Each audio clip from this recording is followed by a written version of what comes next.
Good afternoon, and thank you for attending our Ask the Expert call. Today's call is on research, what CFOs need to know about new tools to manage legal cost and risk. Our speakers today are Greg McPollin and Rufus Kane from Burford Capital. My name is Angela Tice, and I'm the Northeast Regional Director and National Membership Chair of the CFO Leadership Council. And I just want to go through a little bit of housekeeping before we actually get started. You may have noticed that your lines are muted, and that's so that there's no distractions while our speakers are talking. However, we do absolutely encourage your questions and comments, so please feel free to use the questions area to communicate. We absolutely welcome your interaction, and we want to make sure your needs are addressed, so please feel free to do so throughout the presentation, putting your questions and comments in there. I will be monitoring that area, and I will share all of those questions with our speakers so that they can answer those questions for you at the end of the presentation today. Since we want you to receive all that information, we'll probably save about 10 minutes at the end so that our speakers can answer those questions for you. So you can take the opportunity to put your questions in there all throughout the presentation. If you're a member of the CFO Leadership Council, you will receive one CPE for today's webcast. In order to receive CPE, you must answer 3 of the 4 polling questions asked, so I will interrupt the presentation in order to bring those to you. If you're wondering how to become a member of the CFOLC, you can get in touch with me after the webcast. We have 2 levels of involvement. And the good news is, if you join today, you will qualify for CPE. There will be a survey that follows the presentation. NASBA requires that we send a follow-up survey to you immediately following the presentation, so please do give us your feedback. It really does help us ensure that we are delivering the right information to you. So that's it for the housekeeping. I want to just present our speakers to you. First, we have Rufus Kane III. He is the Vice President at Burford Capital. Prior to Burford, Rufus held various roles at Axiom Law, most recently as a director, where he was accountable for growing a book of business with leading in-house departments and managing executive-level relationships. Before Axiom, Rufus was a litigation associate at Wilkie Farr & Gallagher in Washington, D.C., and legislative counsel in the U.S. Senate, where he oversaw a wide range of domestic policy matters. He earned his BA from Boston College and was a Rhodes Scholar finalist before earning his JD from the University of Pennsylvania Law School, and I think that is just so cool. Greg McPollin, Managing Director at Burford Capital. Prior to Burford, Greg was Managing Director at the Kenyon Group, where he represented legal technology and service businesses in the M&A and fundraising process. He also held various leadership positions at Panjay 3 through its transition from startup to its acquisition by Thomson Reuters. He served in senior sales roles for Applied Discovery, staying for 6 years through its LexisNexis acquisition. Greg's career began in the antitrust practice group at Howry LLP in Washington, D.C. He earned his BS from SUNY Oneonta and his JD from Vermont Law School. And I'll say, I'm so glad to have both of you joining us today and sharing your expertise with our members. So thank you so much to both of you, Greg and Rufus, for handing out your expertise to our members today. And with that, I'm going to hand it off to you. Thanks so much, Angela. We really appreciate it, and we're just so happy to be here with you and the CFO Leadership Council today, and your your members. So we're super excited. I'm going to just walk through our agenda. First we'll start with some background on the research, and I'll just remind everyone that this research is available on our website, burfordcapital.com, and I'd encourage you to take a look at it and download it if you haven't already. The bulk of the webinar is really centered around the key insights from this research, the 2019 Managing Legal Risk Report. Those categories really center around these 3 things. It's what CFOs think about managing legal cost and risk, how CFOs view the legal function and their colleagues in the legal department, and then why CFOs advocate for legal finance. And again, that's really the bulk of today's webinar. We'll finish with, because more than just, hopefully educating some of the group that is new to legal finance today, we want to make sure that you can walk away from this webinar with some practical considerations, some practical nuggets, if you will, that you can use in your day-to-day job. So we'll talk about some of the considerations for companies using legal finance. We'll walk you through some case studies that again, hopefully give you a real practical view of how you can access this tool that we call legal finance. And then, as Angela said, we hope that many of you will ask us lots of great questions, and we'll save about 10 minutes for the end of the webinar to go through Q&A. More background on the research. This really, we want to explain to people why we sort of spent the time and money, the investment on this research. I think most of the audience members, certainly us here at Burford, because we see this on a regular basis, know that companies are spending billions and billions of dollars on commercial litigation. And that commercial litigation inherently creates risk and puts lots of pressure on legal budgets and company budgets writ large. And addressing the sort of problems and the challenges of that come with that uncertainty and that budget pressure really goes beyond the legal department. It's really a much more general business problem and affects not only the legal department, but obviously the finance department, the CFOs, and the financial professionals in companies. Given that, and also given the fact that there's just been a massive sort of increase in the interest we've seen from corporates, from companies, as opposed to law firms in legal finance, we wanted to go beyond our kind of traditional legal department research to survey CFOs and finance teams about the challenges associated with managing legal cost and risk. This is very much supplemental to the annual research that we've done for the better part of 8 years on lawyers. We will continue to do that research on lawyers, so law firms and in-house lawyers, about their awareness, understanding, and use of litigation finance. In terms of the brass tacks about how we perform this research, this report is based on an online survey that was conducted by an outside expert from April to May of this year, of 2019, and we surveyed over 500 CFOs and finance professionals across the US, the UK, and Canada. As I said earlier, the bulk of our webinar is really going to touch on the headlines from the survey, and I'll just start by laying out some of these headlines now. This survey reveals that CFOs see, managing legal costs and risk as an urgent issue, something that they need to attack and deal with now. We also found, and the survey makes clear, that companies are leaving enormous amounts of money on the table due to the uncertainty and financial drain posed by litigation. So they are foregoing affirmative litigation and arbitration claims because hiring lawyers to bring those claims creates all sorts of uncertainty and obviously drains legal budgets. Legal finance is a way to deal with that. We'll get into the practical implications of how we can help you deal with those challenges.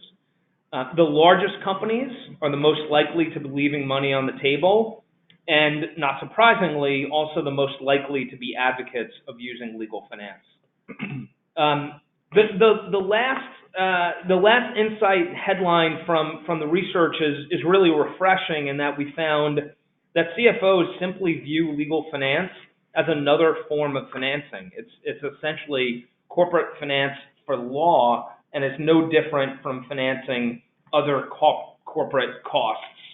And the reason for that, I think, as I turn to slide 6, where we're going to help to kind of define legal finance, the reason why CFOs and finance departments simply see legal finance as another another tool of corporate finance, is because they frankly understand that a legal claim, a litigation claim or an arbitration claim, is essentially an asset, and an asset to which you can assign value.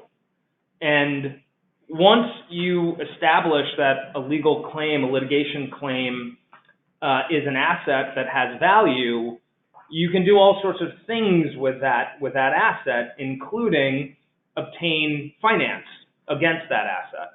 And essentially, with legal finance, the value of a litigation or arbitration claim is used to provide or obtain that financing. Typically, capital in the legal finance context is provided on a non-recourse basis. So the return that is connected to that financing comes only from the specific claim, the litigation claim or arbitration claim that has created that value. And there are usually two types of funding scenarios: a single case finance scenario, where the value of a single claim is used to obtain financing, and the return on that capital that has been provided comes solely from the recovery associated with that single claim. Alternatively, there's portfolio financing scenarios, and in that scenario, the value from multiple claims is used to obtain financing.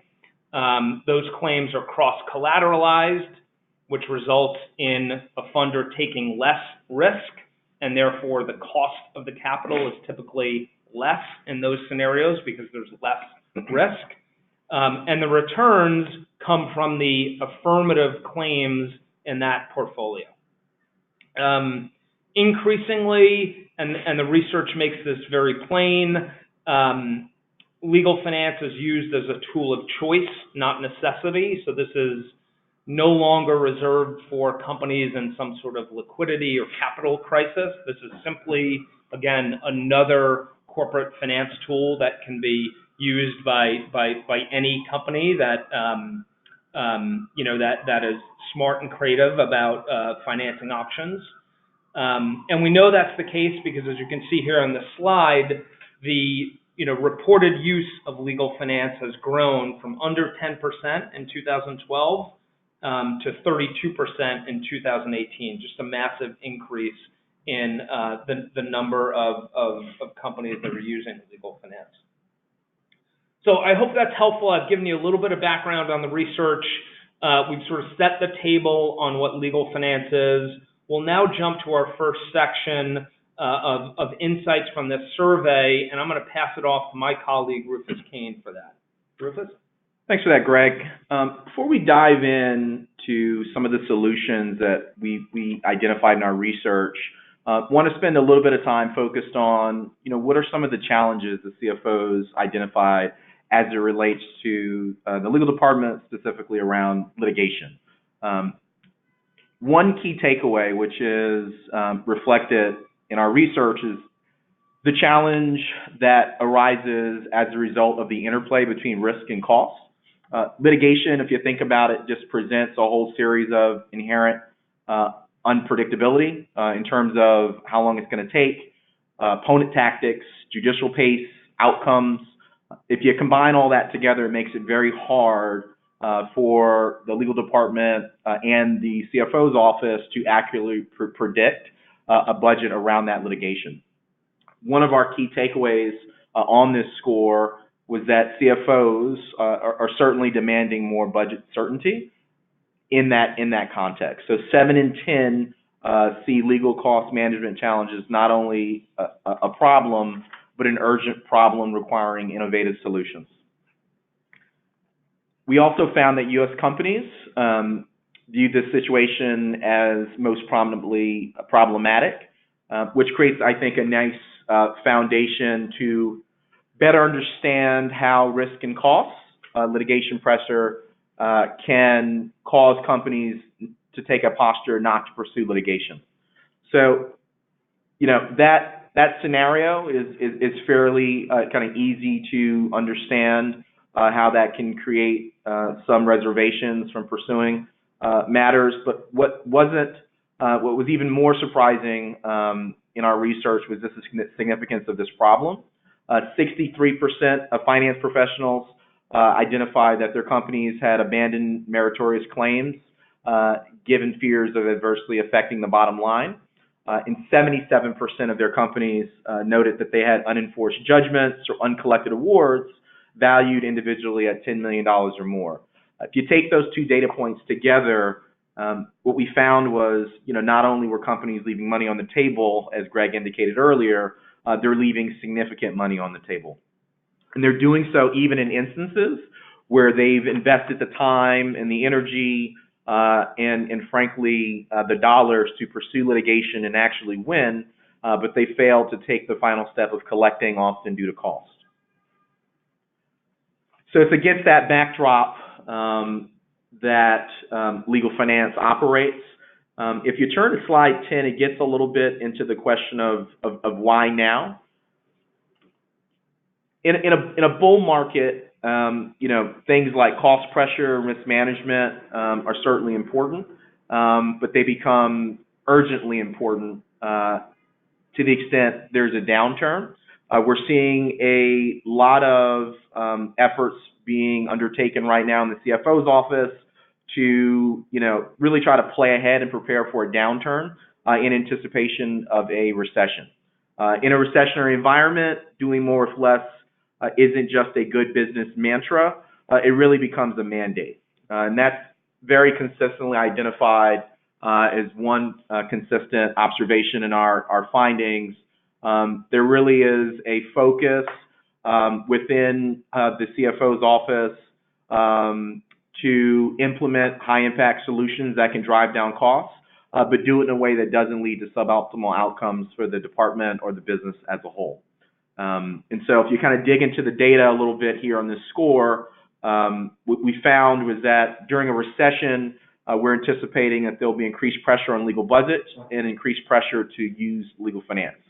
So 66% of CFOs anticipate that in an economic downturn, they would advocate reducing their legal budgets, and 67% noted that in the midst of a recession, they'd be more likely to utilize legal finance. So all told, we're very confident in saying that legal finance is one way to quote unquote recession-proof your budgets by offsetting and offloading costs to a third party, which can help remove some of the unpredictability inherent in litigation, which provides just greater comfort within the CFO's office. Now, I want to turn this back over to Greg, and he can walk us through some of the CFO expectations for the legal department. Thanks, Rufus. And I think before I jump in, Angela, I believe you need to poll the audience at this time, yes? This is correct. And I just want to make sure, I just heard from one of our audience members that they were seeing only slide 6. So I just want to make sure that it is advancing. Can someone else out there just let us know that the slides have advanced? And in the meantime, I will send out the first polling question. We love technology when it works. So the first polling question is, how familiar with legal finance were you prior to this webcast? Were you very familiar, familiar, slightly familiar, or not at all familiar? And I'm just going to give them a second to collect the responses. And audience, as quickly as you can give that information, that would be great. This way we can get back to our presentation.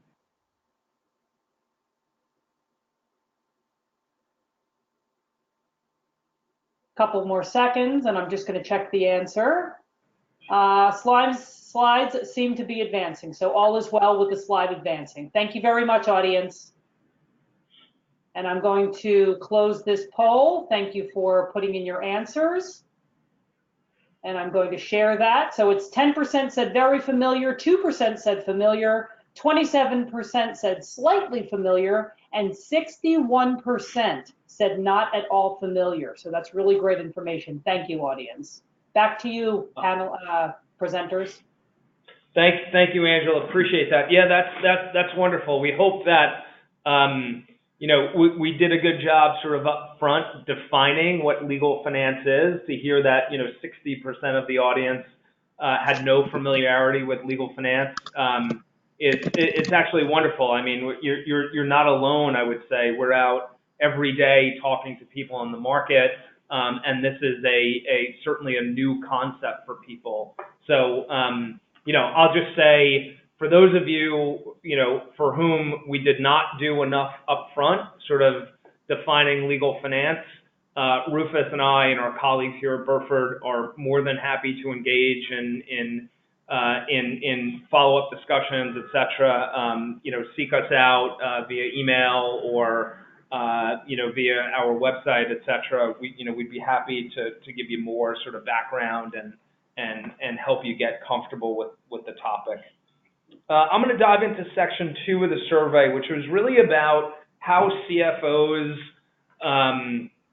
see their colleagues in legal, how they expect to work with them, and how they see their kind of core competencies and job functions. So on slide 12, I don't think it's really surprising to see that the majority of CFOs cite managing legal cost and risk as a very critical competency for GCs and legal teams. So, hand in glove with the actual managing of, legal matters and the merits, et cetera, is managing the cost and the risk for the GC and legal teams. CFOs thankfully acknowledge that doing that is not so easy, and they realize and are most likely to identify that managing legal risk and uncertainty is a critical business challenge. On the next slide, slide 13, you'll see that the survey shows that CFOs really approach legal budgets and sort of working with their colleagues in legal as ready partners. This was really nice to see, in that nearly half of the CFOs we polled say that legal and finance teams make budgeting decisions collaboratively. So really working hand in glove to come up with legal budgets and to decide on budgeting decisions together. And over half say that the decision to use legal finance to offset the cost and risk of upcoming matters is made jointly.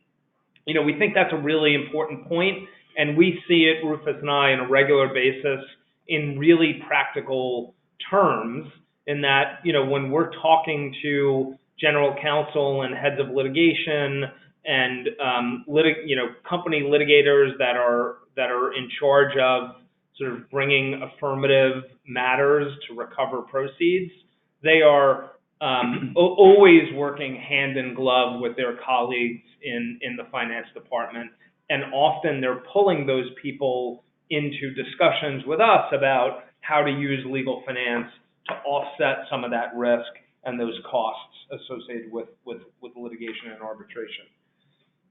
The last slide on this section, slide 14, is really fascinating to me. For years and years, we have heard from general counsel that they expect innovation and creativity from their outside counsel in the context of legal costs, but also in the context of technology and things like diversity, workflows, et cetera. We see that innovation from outside counsel is also viewed as hugely important to CFOs. 74% agree that more innovation is needed from outside counsel to help companies manage legal costs. So it's good to see that CFOs and GCs are aligned in terms of what they're expecting from outside counsel. And in the U.S., that need is sort of even more acute. 85.6% of CFOs share that view in the U.S. So really good to see that alignment, again, between the legal department and the finance department. I'm going to pass it off again to Rufus, who's going to walk us through the next section. Rufus? All right. Thanks for that, Greg. Wanted to spend a little bit of time here on the next series of slides that really address the where and the why questions, specifically where the market is going based on what we found in the research and why legal financing is an attractive tool to the CFO community. Again, another data point from our research here. On the first question, the legal market really does feel like it's changing, not just in our anecdotal experience from Greg and I having conversations with leadership within companies, but we found a real focus on how finance can help in-house departments meet their budget, risk, and recovery goals.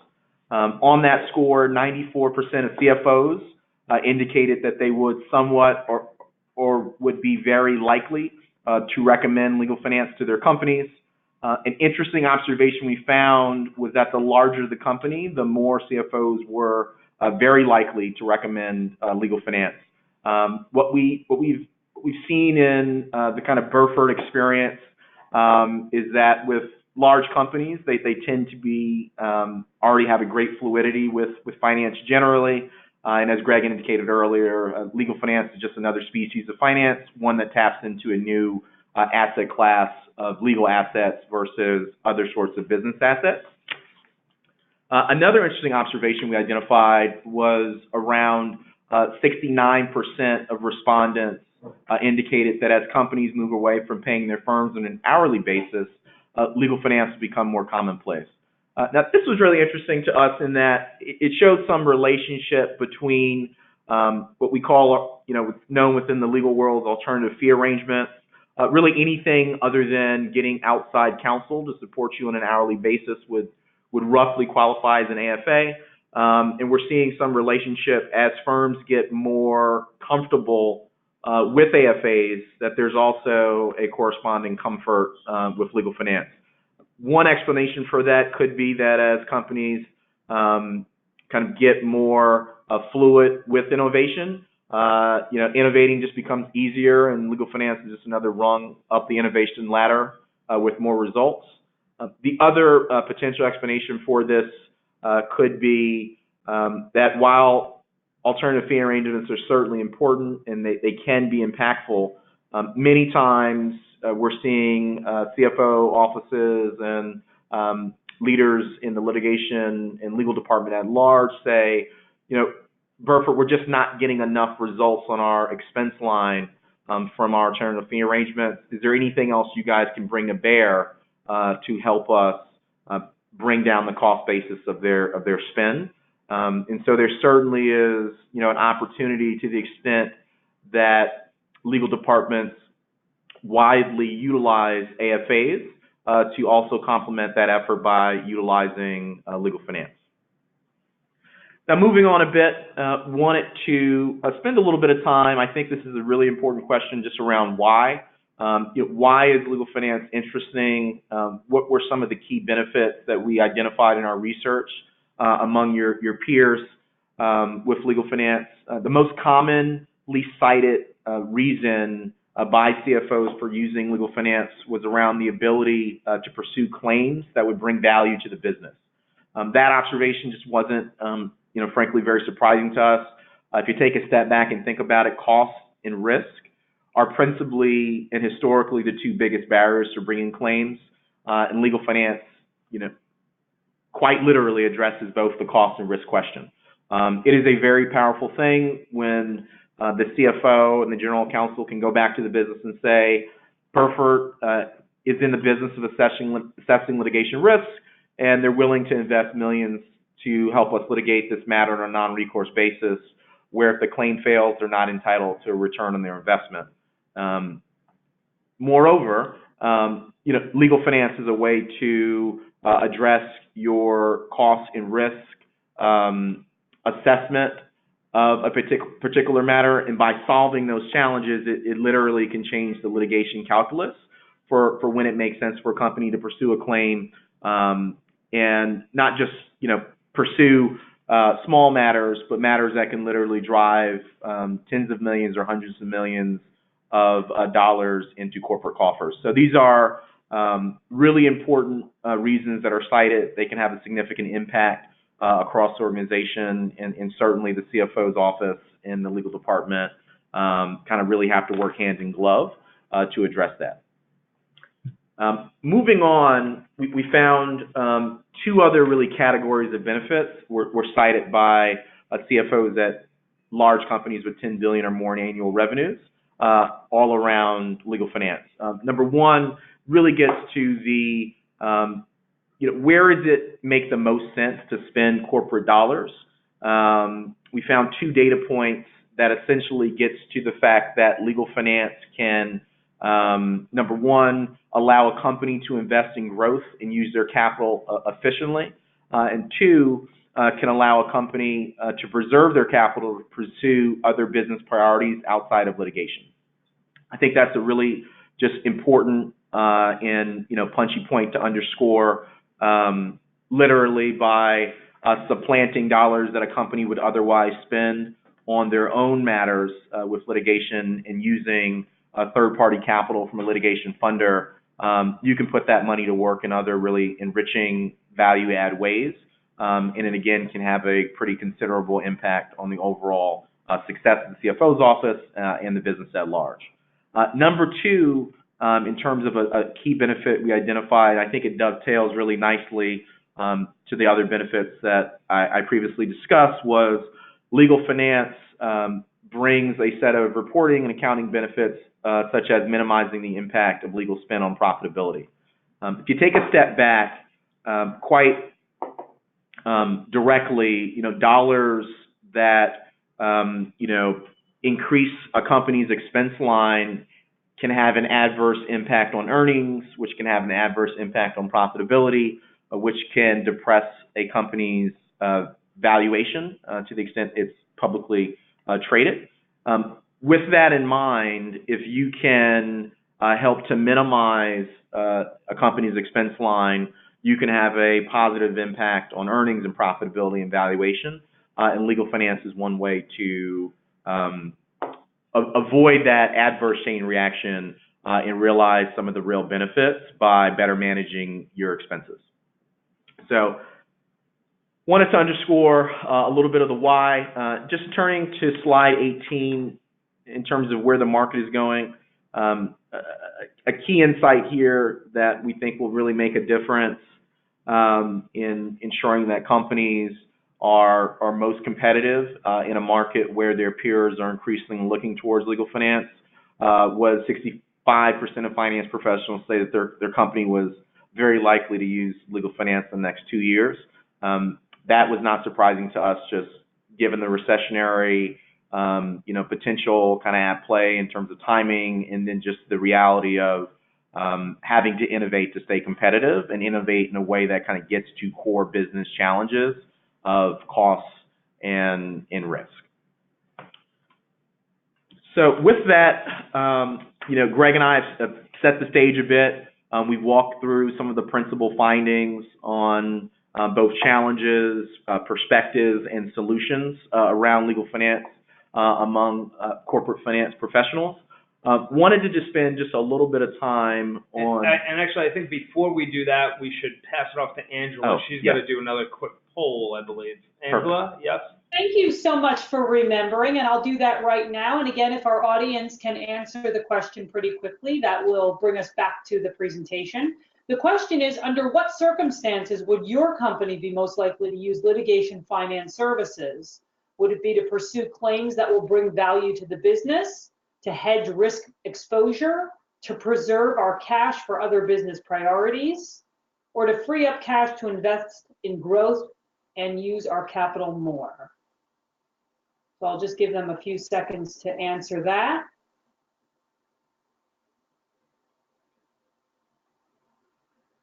We're getting there.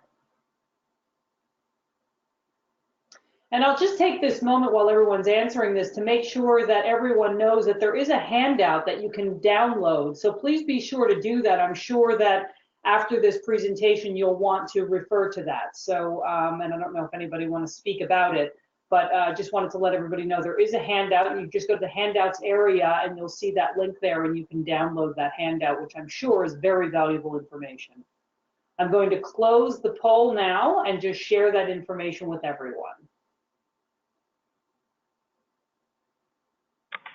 All right. Just quickly, here's the answers. 29% said to pursue claims, 23 to hedge risk exposure, 37 to preserve the cash for other business, and 11% to free up cash to invest in growth. So again, just wanted to share that, and it's back to you. Thanks, presenters. Thanks for that. Yep. That data point. I think the ability to pursue claims that are meritorious, that would otherwise, present some real heartburn around who's going to pay for it, who's going to bear the risk. That polling result is very consistent with our own research. In legal finance, again, really gets to solving those two sets of challenges. On that score, Greg and I just wanted to spend a little bit of time just kind of walking through some practical examples on how this all kind of fits together. On slide 20, it speaks to Burford's financing products and some client benefits that relate to those various products. Now, if you look on the leftmost column, we've got two litigation finance products at Burford, one focused on fees and expenses, the other we call a monetization product. Before I dive into the differences between the two, just wanted to spend a little bit of time focusing on their commonalities. So both products really follow that fundamental approach that we discussed at the top of the webinar. Burford internally assesses the value of litigation arbitration. And once we understand the risk and the likelihood of recoverable proceeds in either of those types of matters, litigation arbitration, we can deploy capital against that value on either a single case or really a pool of cases, what we call a portfolio. Now, capital in both situations are deployed on a non-recourse basis, which again just means that the company is not required to repay Burford its investment or return in the event of a loss. That's a really, really important point. Burford, we are not in the business of providing loans. We are non-recourse investors, which means that essentially we bear the risk of a loss in the merits. We also bear the risk of a situation where one of our corporate counterparty wins in court or before an arbitrator, but they can't collect from the defendant. In that situation, we wouldn't be entitled to any of our capital back or investment return. So in a very literal way, litigation finance is an elegant way to offload risk to a third party in a manner where a company would not have to bear all that themselves. So that kind of presents some of the key highlights in terms of what's the same between both product types. In terms of what's different, just wanted to spend a little time on here in terms of key features and benefits. Let's start first with our fees and expenses product. Here we're really focused on covering litigation costs. And in this situation, our capital is typically deployed on a schedule and paid directly to law firms to cover the bills that get generated on behalf of a client. So as a matter is litigated and your firm of choice, generates invoices, those come to Burford and we pay those down on a regularized basis. This is our most common sort of financing. And really the benefit here is that a company can literally offload litigation costs to us, which can make a major difference in protecting their corporate wealth. That's a phrase I hear all the time as I meet and engage and really partners with corporate finance professionals is how can we better protect corporate wealth? And if you don't get a handle on your litigation budget and spend, it can really erode that. And this is something that is consistently identified both in our research and reflected in the products we bring to bear to solve those challenges. Now moving on to our monetization product, the key feature here is that one, capital can be used for a broad business purpose and not just litigation costs. That money goes directly to the company in one large tranche versus piecemeal over time to a law firm. What is really exciting about our monetization product is that it's a way for companies to realize a guaranteed and accelerated financial result of a piece of litigation or arbitration or pool of matters before those matters are actually resolved in court. So it's a way to kind of generate cash ahead of the resolution of the case, and a way for legal and the CFO's office to really bring in millions of dollars that can be put to good work within a business. And so that gives you a little bit of a kind of broad strokes between our two different product types. In either scenario, we can deploy comfortably up to $100 million in capital in a single investment vehicle. I think that goes not only to Burford's market leading capital position, but really the type of impact we can have on a company. We operate at the top of the market, focused on business to business, complicated litigation and arbitration. The frequent claim types that we operate on are everything from IP to antitrust, insurance recovery matters, contract fraud, international arbitration and securities. But it really is, I can't underscore this enough, just an opportunity for the CFO's office within these companies to really tap into some otherwise untapped litigation assets to help to solve their budget and risk and recovery goals using legal finance. So wanted to just flip briefly to a case study, which I think helps to pull this together for everyone's benefit. Here, Burford partnered with a FTSE 20 company on how it can better manage their litigation expenses. I would just underscore that this is a great example of a large cash-rich company with a strong balance sheet seeking our capital, not as a kind of matter of necessity, but really as a tool of choice in a way that it could do more and protect its own capital for other business needs by bringing in a third-party funder. The company in this circumstance also wanted to avoid the drag on earnings and profitability and their valuation that a high expense line can impose. So what we were able to do was to put together a portfolio structure, which really we essentially were able to identify a range of different litigation matters and cross-collateralize our risk. So essentially with the portfolio, instead of Burford making an investment on one single case where there's a binary outcome of a win or a loss, we're able to diversify our risk across a pool of cases, which allows us to do a couple things. One, it provides the client the best pricing. Pricing for Burford is really driven by cost. In a portfolio structure, we've got less risk, and therefore we can provide better pricing. And then two, the scope of the impact we can have in a portfolio structure can grow up, can increase exponentially. Here, we've got a $45 million portfolio we were able to put in place. By any measure, from the very largest of companies, a $45 million transaction can be very impactful for both the CFO's office and the legal department to show a concrete win for their efforts. And I'll also underscore, before handing this back over to Greg, is the capital was provided on a non-recourse basis. All right. Thank you, Rufus. There was a poll. Yeah, Angela, do you want to do the next poll? Yes, thank you very much. I'm going to do that right now. Perfect. We're going to launch this one. Of the following, which do you believe is the most important function of the legal department? Is it managing legal costs and risk, meeting legal budgets, minimizing legal costs to the company, or generating value for the company, e.g. through affirmative? There's probably more to that, but if you would give your answers, I will close that in just a second and share it all with you.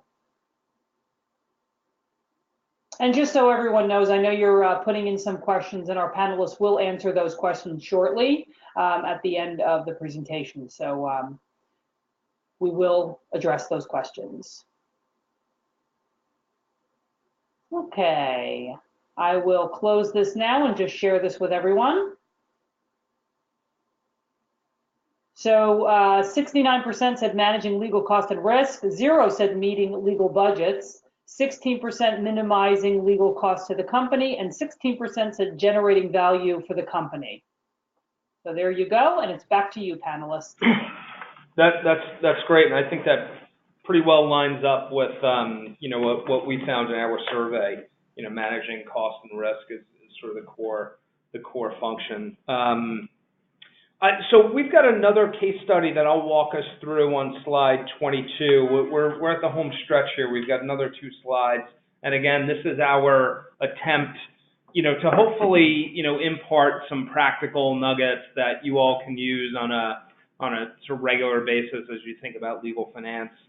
But I'll walk us through essentially what we think of as an affirmative and defense portfolio. So in this case study, and I will spare you all of the verbiage on the left-hand side of this slide. I think you guys will have a copy of this and you'll be able to read it at your leisure. But suffice to say that in this particular situation, there was a $15 million budget to pursue 3 matters. 2 affirmative matters, meaning matters where your company is suing an outside defendant to assert, its rights or claims in some context, either a business relationship gone wrong where it's a breach of contract situation, maybe it's an antitrust matter where your company is alleging anti-competitive pricing techniques, etc., against a defendant, a patent infringement matter. Any number of issues can form the underlying claim. But suffice it to say, in this example, there are 2 affirmative claims, and then there is 1 defense claim, meaning your company has been sued by some third party. So you can approach that in one of 2 ways: without financing, so without calling Burford or some other legal funder to obtain financing, or you can call Burford or some other funder and obtain legal financing. We'll take the without financing scenario first, which is the left-hand side of this sort of decision tree. In this particular matter, the upfront cost to the business was $5 million. So your sort of net $5 million. And in this example, the company chose not to bring the 2 affirmative claims. And it spent $5 million in legal costs defending the 1 claim. Now, this is a very real and sort of common scenario, right? When a finance department, a CFO, learns that their company is being sued and it's going to cost $5 million to defend the company, you really have no choice in that situation. You've been sued, you've got to hire counsel, you've got to defend the company's position in this suit. If at the same time the CFO learns that there are 2 affirmative litigations where the company has been wronged in some way and the company can assert claims either in litigation or arbitration, the CFO is often thinking, well, gee, I'm spending $5 million to defend myself over here. I need to spend another $10 million to bring 2 affirmative claims, and maybe I'll get some sort of settlement or judgment years from now, and recover proceeds. So I guess in some ways it's not totally surprising that many CFOs just say, you know what, let's not bring those affirmative claims because we don't want to have to spend that extra $10 million. And in this scenario, that's exactly what happened. The company forewent the 2 affirmative claims, defended itself in the defense side claim, spent $5 million doing that, and then settled for $20 million. So the overall financial impact without financing was minus $25 million, right? $5 million to pay the lawyers, $20 million to settle. If you go to the right-hand side of this decision tree, and if that initial decision was to finance these three litigations, here's what happens. Burford, because we invest and provide financing for meritorious, complex commercial claims, would finance all $15 million of that legal budget to defend the $5 million defense claim. So we would finance the $5 million in legal costs for the defense side claim, and then we would finance the legal fees and costs for the two affirmative claims at $10 million. So the upfront cost to the business, again, is zero because Burford is fully financing the legal fees and costs associated with those three claims. And in this particular example, what happens is the affirmative matters ultimately settle for $100 million. So they generate $100 million in proceeds. And after you back out the settlement and after you back out Burford's investment and its return on that investment, the company winds up with $30 million in proceeds. So the net financial impact is $30 million positive to the company. That's a $55 million swing from minus 25 to plus 30 when you use legal finance. So in a very practical and real sense, legal finance can have an enormous impact to companies on the sort of economic quantum. We'll leave you with sort of one last practical slide, and that is things you ought to consider when you're selecting a legal finance provider. Really, we think of four key things. One is capacity to meet your financial needs. So literally the amount of capital your provider has. In Burford's case, we're by far the largest provider in the space. And with our capital comes a real sense of permanency and also transparency. We think that's super important. You want to make sure that you partner with somebody that is going to be with you, for the long run. Portfolio size and diversification is really important. As this industry has become very popular, as companies like Burford have grown over the past decade, there are many new entrants into this space, and it can be very tricky if you're working with a capital provider that has a concentrated portfolio where any one loss or a few losses on small cases can have a very detrimental impact. You've got to be aware of that. You want to typically work with a funder that is doing internal diligence and not having to hire outside lawyers to do its diligence, which adds a layer of complexity and time and expense to the process.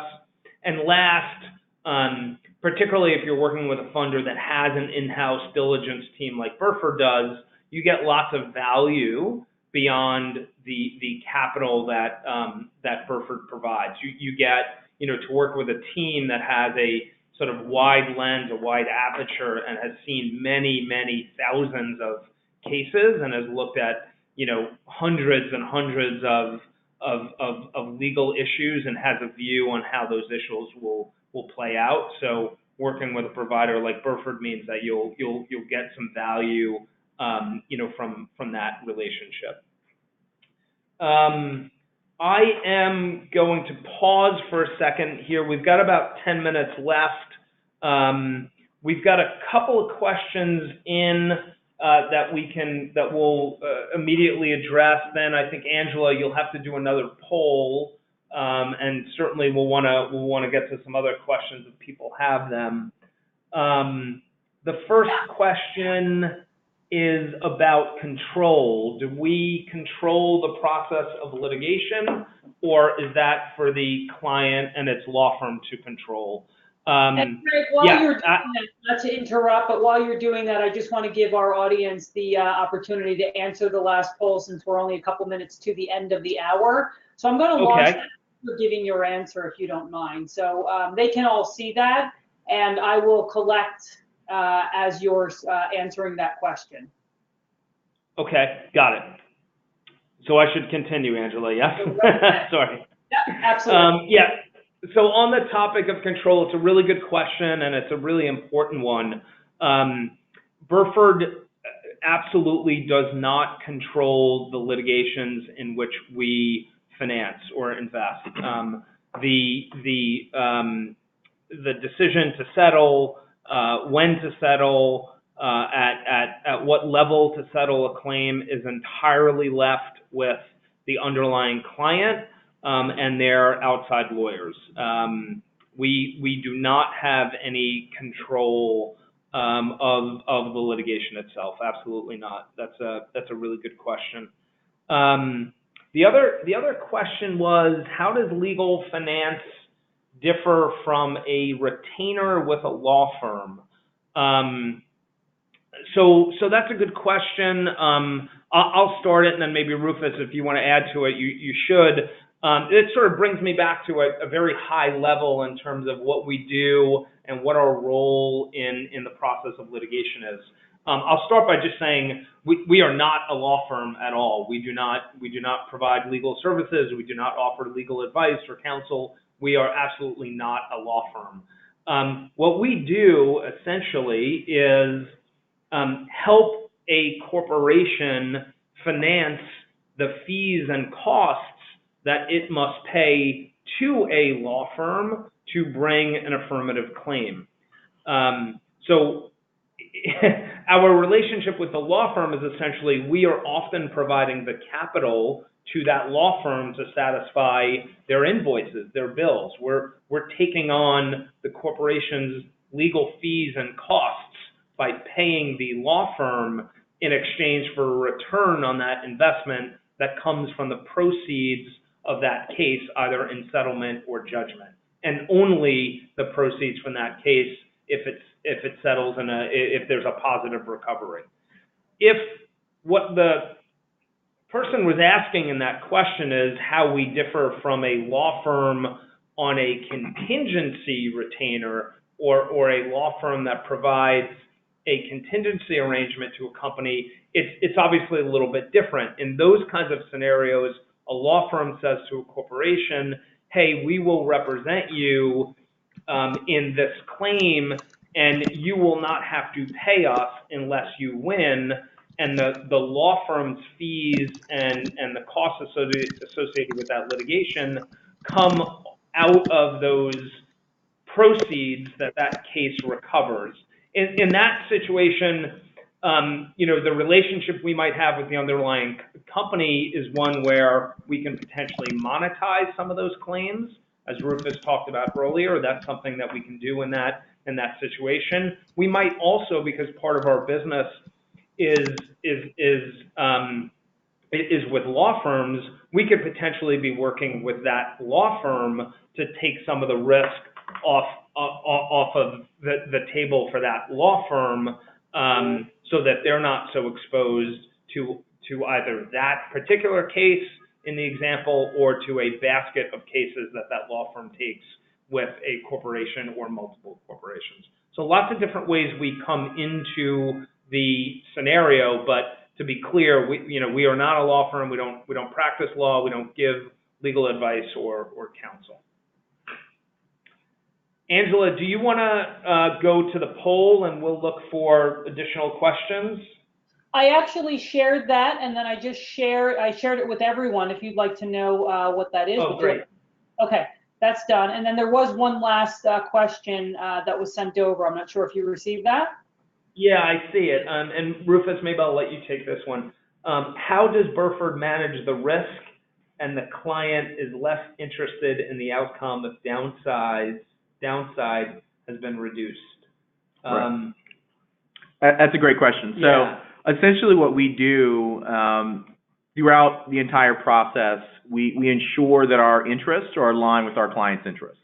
And so what we're never going to do is a deal where there's a misalignment in terms of outcomes. So what this means practically, we never want the upside for a particular litigation from a client's perspective to come from our capital, because we don't control the matters. If a client has received essentially all the upside that they want to get from a matter after we've executed a deal, there's nothing to kind of stop them from acting, rationally and just kind of backing away from the litigation altogether. So what we try to do is ensure that there's enough back-end upside in our transactions to ensure that with a timely resolution of that particular matter, Burford can meet its return. The client is incentivized to pursue such a resolution where they can meet their return, and we're all kind of positioned to win well. So that is a key point why we really focus in on the size of potential matters. We like to ensure that there's enough potential recoverable proceeds where the client can be made whole, Burford can be made whole, and we're all aligned structurally with how the terms are put together.